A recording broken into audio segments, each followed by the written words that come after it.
Welcome to our final press conference of the season, our 2025 Marvel Fantastic Four London E-Prix press conference following round 16 of the ABB FIA Formula E World Championship here at the Excel Centre in London. Please welcome our championship top three then. Oliver Rowland with Nissan Formula E, Nick Cassidy with Jaguar TCS Racing, and Pascal Verlaine with Tag Heuer Porsche, and also Florian Modliger from Tag Heuer Porsche, the Teams and Manufacturers Championship winners. And we'll start with Oliver Rowland. You finally got your hands on the trophy. You were able to have your wife and Harper with you here to celebrate, which you didn't have in Berlin. So I've asked you this question many times. How are you feeling now? It's all done and dusted, and there's nothing left to think about apart from that trip to Ibiza.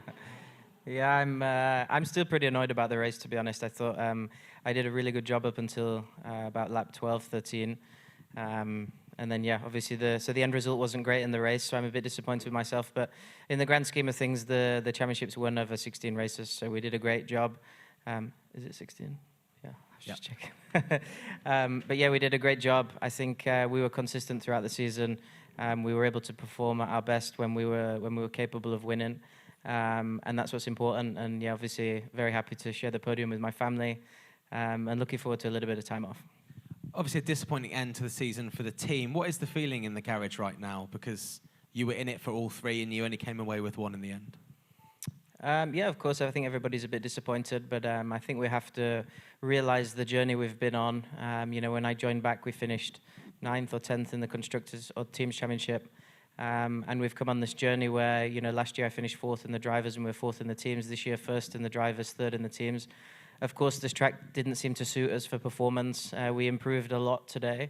I just missed the duels by a fraction. And then honestly, in the race was going quite well. I was able to race well. So they did a great job turning it around, but we knew I had to go for it today because obviously the Jaguars were at the front. We needed to try and score some big points to not lose second. And unfortunately, when you have an element of risk, sometimes there's no reward. Yeah, just talk us through that incident. It was moving under braking was what you said on the TV broadcast there that meant that you were unable to avoid contact.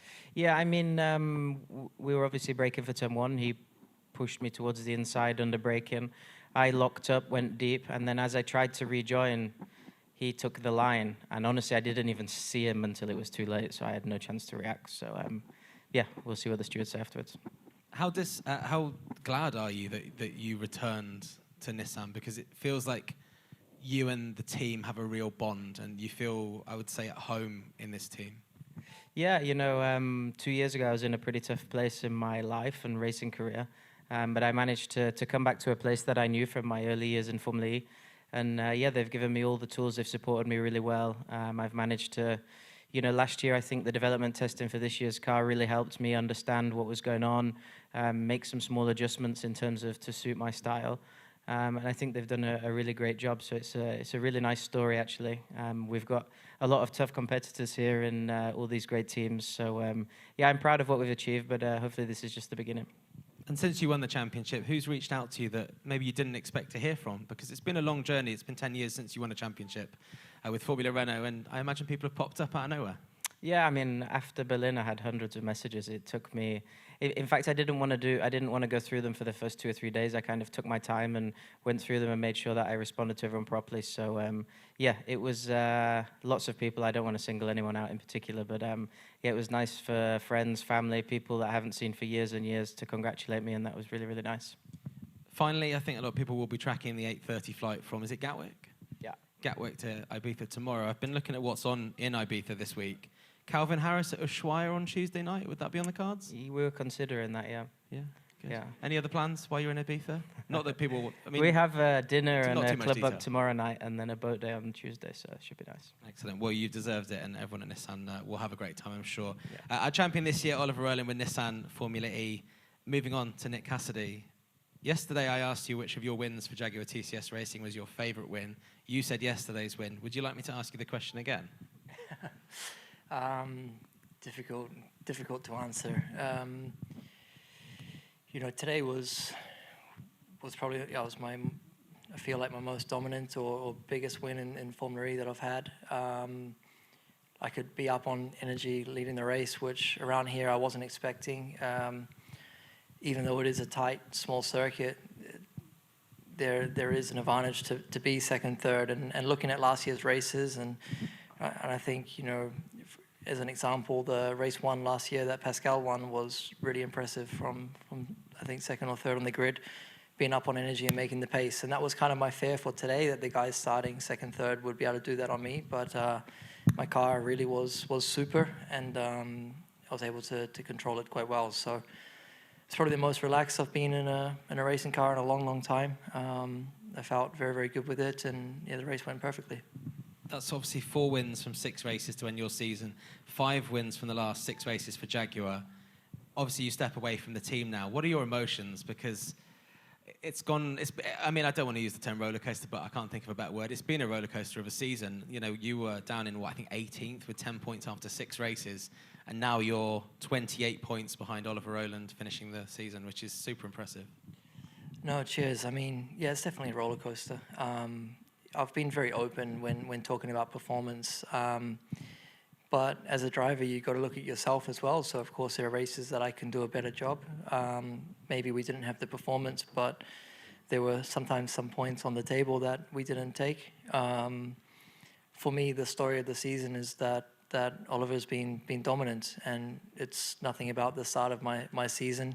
He's been the better driver, and I think they've had the better car and team this year, so fully deserved the victory.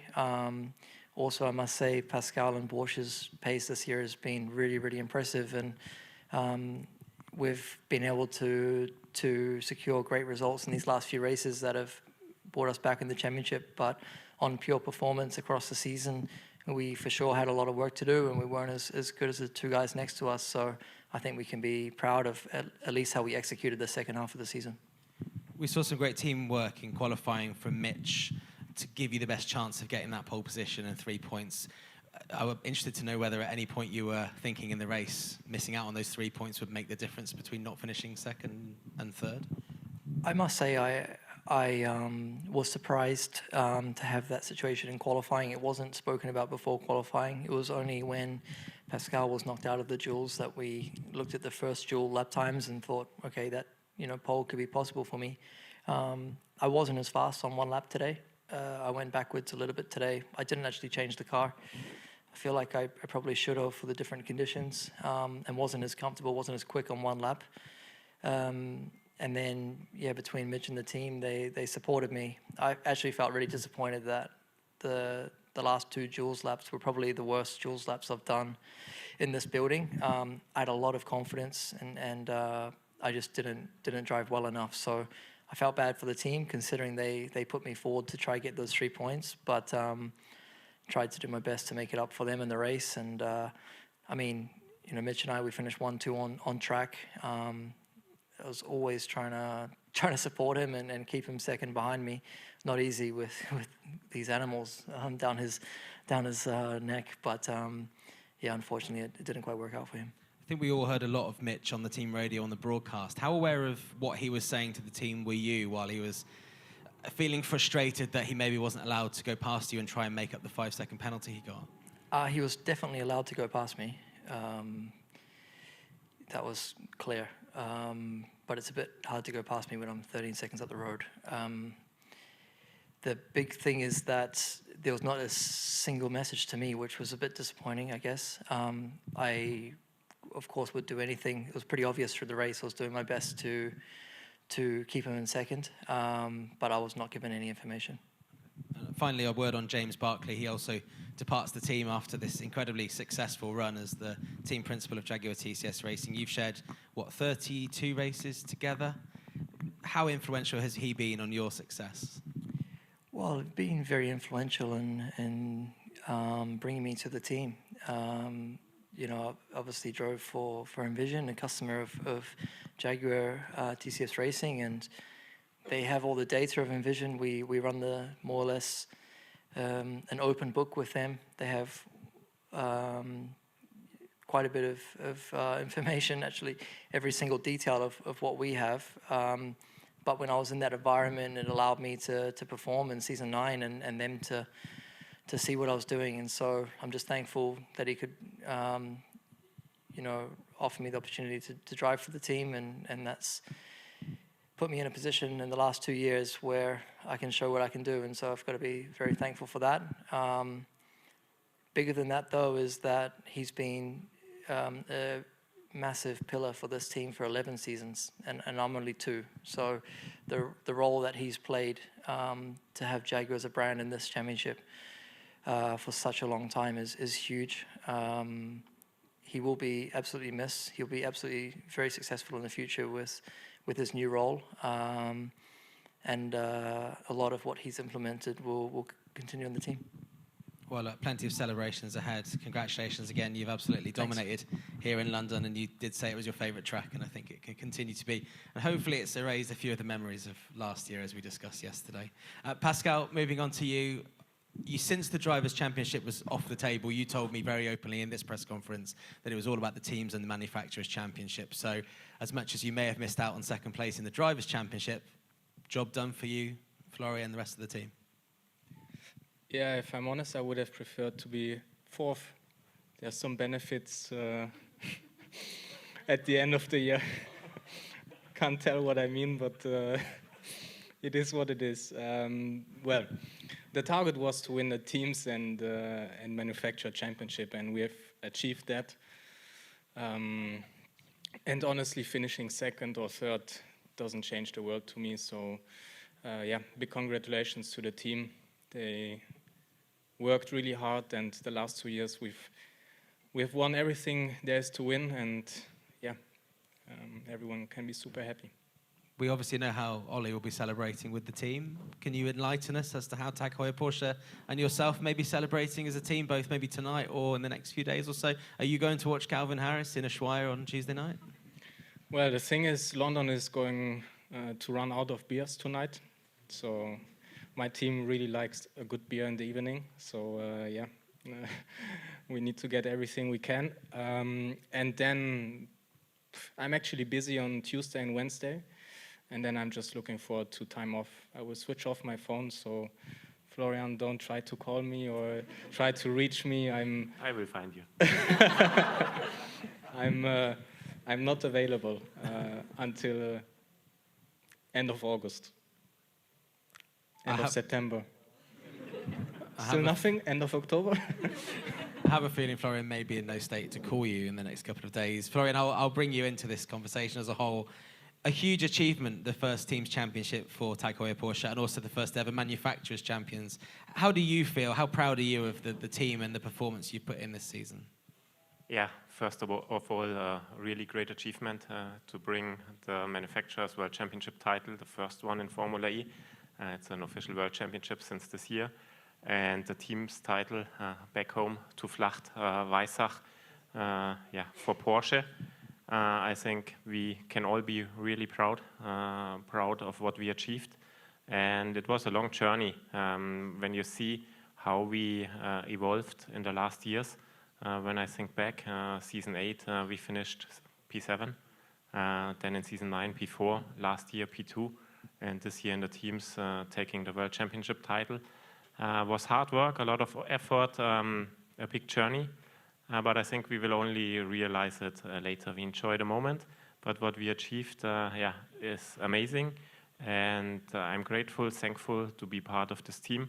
Proud of the 2 drivers, proud of every single person in the team, at home, in the factory, all the people who supported us on the grandstands here in front of the TVs.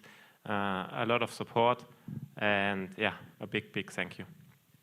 A large part of you winning these championships were that both sides of the garage scored triple-figure points this year.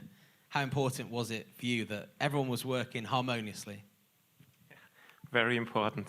First of all, we have to say the big thing was the qualifying, where both of the drivers did an amazing job. The crew did an amazing job.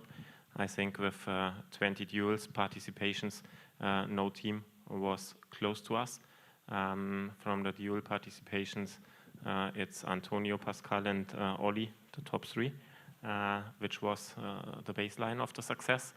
And then in the races, the race season, when you see Pascal in Sao Paulo, completely upside down with a big crash, then recovering and fighting us back on this side of the garage, Antonio starting with a podium, But then having been sometimes also unlucky with safety car and in Cheddar with incidents, the story of the season, I would say, quali performance was amazing. We did not collect, due to different reasons, the points we were good for with the quali pace we had. And there we need to work on. There were some things we cannot influence. If you have incidents and DNFs where none of the drivers did a mistake, it's tough to swallow. But this equals out. I'm not complaining about race luck or bad luck. This is racing, that's part of the game. But we had also some points on our side where we left some things on the table in some races where we did not perform as we should. But that's good, because this shows that we have some potential to improve for next year. And these things we will tackle hard immediately starting on Tuesday. We know, speaking of next year, we know that one half of the garage is staying the same. A lot of speculation about the other half of the garage. When will we have clarification on what that other half of the garage will look like next season? I'm a guy, I'm more related to facts and not speculating. Therefore, we will tell you about when it's fixed and what will happen, and that's it. Okay, well, I'm pretty sure there's another driver on the grid that enjoys 1 million beers, so hopefully he can maybe join in and celebrate with the powertrain that you use and drink London dry this evening. Congratulations to everyone here.